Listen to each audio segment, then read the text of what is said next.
December 8, 1998, 19-year-old Melissa Trotter disappears from what is now the Lone Star campus near the Woodlands. July 2000, Larry Ray Swearingen is convicted of kidnapping, raping, and murdering Trotter. He receives a death sentence. It's got to end for justice to be done. We're going to challenge it all over again.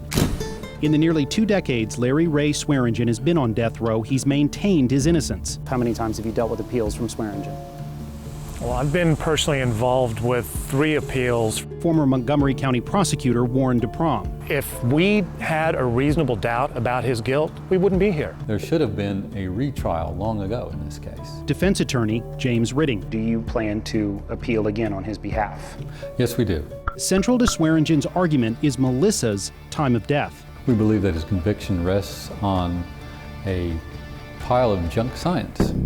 Melissa disappeared December 8th. Swearingen was arrested December 11th. Melissa's body was found January 2nd. At trial, prosecutors say Melissa was found in a remote area of the Sam Houston National Forest. She had been dead approximately 3 weeks. All of that is now known to be just bad science.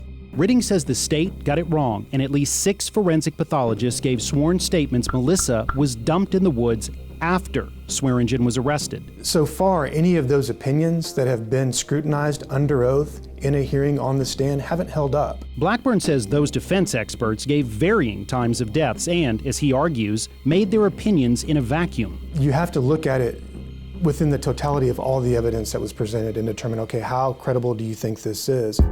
Blackburn is talking about what he calls a mountain of circumstantial evidence. Degraded surveillance video shows Swearingen and Melissa talking for 2 hours at the North Shore Marina, his red truck parked next to her blue car 2 days before her disappearance. They made a lunch date. Swearingen was seen with Trotter on campus the day she disappeared. Her hair fibers were found in his truck.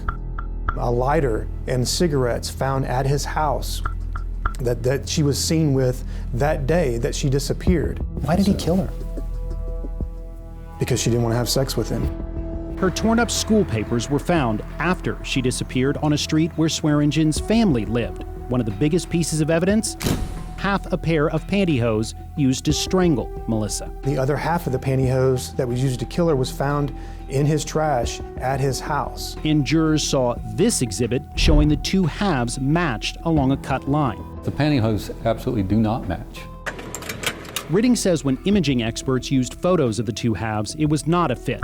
Ridding is also challenging cell phone evidence the day Melissa disappeared and puts Swearingen along the route from his house to where her body was found. There is no way to place him, as the state maintained they could, in very discrete parts of the county. They keep on coming up with the same thing.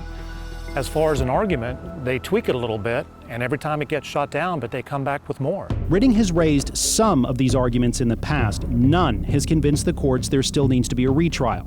This time, Ridding is appealing based on a relatively new state law allowing for a retrial if it can be proven a conviction was based on bad science. This wasn't a scientific case. There was a lot more circumstantial evidence that connected him to this case. Does the DA's office have any concerns at all that this may not be the guy who murdered Melissa Trotter? Zero concerns. Some of Swearingen's stays of execution were because of these appeals. Another was for a clerical error. The most notable stay came from a botched plan where Swearingen tried to get another death row inmate to take credit for Melissa's murder. His 6th execution date is scheduled for August 21st. Robert Arnold, KPRC, Channel 2 News.